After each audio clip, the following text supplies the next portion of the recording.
వీళ్ళందరూ చెప్తే ఒక ఎత్తు వర్మ ప్రశాంత్ కిషోర్ చెప్తున్నాడు. జనసురాజ్ పార్టీ మాజీ వ్యూహకర్త ఆయన చెప్తున్నాడు, బీహార్ ఎన్నికల ఫలితాన్ని మైగ్రెంట్ లేబర్ వలస కార్మికులు నిర్ణయించబోతున్నారు.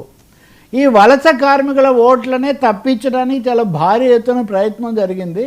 దాని మీద ఈ ఓట్ చోరీ ఇవన్నీ జరిగి సుప్రీంకోర్టు జోక్యం చేసుకొని ఇవన్నీ అయిన తర్వాత వాళ్ళు ఓట్లతో మళ్ళీ వచ్చి ఓటు చేసే అవకాశం వాళ్ళు సంపాదించారు. ఆ హక్కును వాళ్ళు భారీ ఎత్తున ఉపయోగించబోతున్నారు. ఆఖరికి ఆ ఉప ముఖ్యమంత్రి ఎవరో ఉన్నాడు.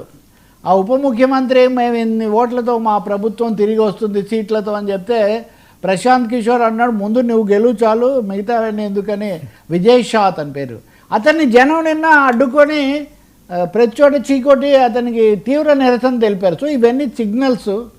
ఓడిపోయేటప్పుడు దాదాపు ఓడిపోయే పార్టీ పట్ల ఇట్లాగే ఉంటుంది. జంగిల్ రాజు అది ఇది అన్నవాళ్ళు మిమ్మల్ని వెంటాడే పరిస్థితి ఎందుకు వచ్చింది? ఇంకో అభ్యర్థినేమో అరెస్టే చేశారు. కాబట్టి బీహార్లో ఒక విధంగా మహాగఠబంధన్ అంటారు, ఎంజీబీ, వాళ్ళు కొంత పుంజుకున్నట్టుగా మటుకు ఒక వాతావరణం కనిపిస్తుంది. అది ఇప్పుడు నా క్రూషియల్ క్వశ్చన్ ఏమంటే, ఇంత జరిగా కూడా మేము ఇన్ని ఓట్ల సీట్లతో వస్తామని ఎన్డీఏ చెప్తుందంటే గతంలో లాగా రాహుల్ గాంధీ చెప్పిన ఓటు చోరీ సర్కారు చోరీ పనిచేస్తుందా, లేదా ప్రశాంత్ కిషోర్ చెప్తున్నట్టుగా లేకపోతే కూటమి నాయకులు చెప్తున్నట్టుగా నిలదొక్కుని వాళ్ళ వరకు రాకుండా ఆపారా? నిన్న ఉప ముఖ్యమంత్రి